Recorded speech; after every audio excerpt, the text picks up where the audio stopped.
All right, gang, for your kettlebell or dumbbell lateral hinge with an oscillatory isometric, you're gonna grab a dumbbell or a kettlebell, doesn't really matter.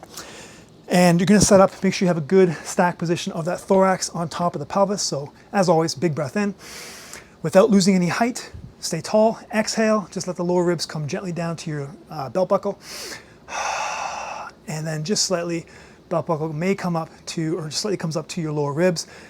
Have a nice straight line with the head on top of thorax, on top of pelvis.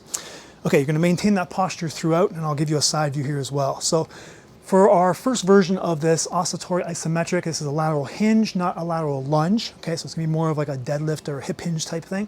We're gonna step out about shoulder width apart, or shoulder width distance.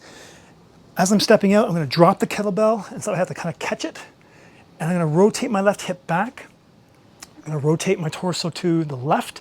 And when I catch it here, I'm stacked, even though I am bent forward, I'm still stacked, thorax on top of pelvis. I'm not in extension or I'm in flexion, okay?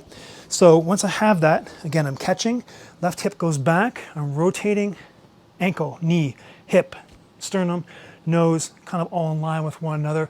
That's what we're looking for. And I want you to absorb this and hold or stick this position for a 1 or 2 count, and then slowly come back up, okay? So again, repetition,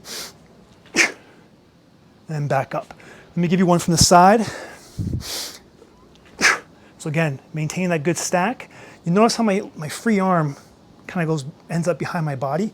I like that, it just helps me kind of get that rotation, not just with my hip, but also with my upper body. Okay, so the second version, if you have this in, this will be noted in your program.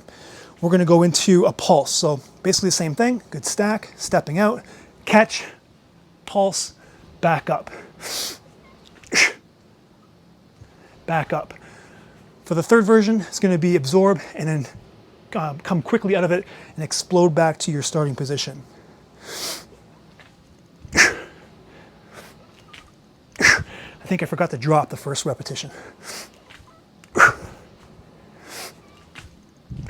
Okay, so again, these oscillatory isometrics are all about dropping the kettlebell and catching it as you absorb the force and either stick it, pulse, or explode out of it.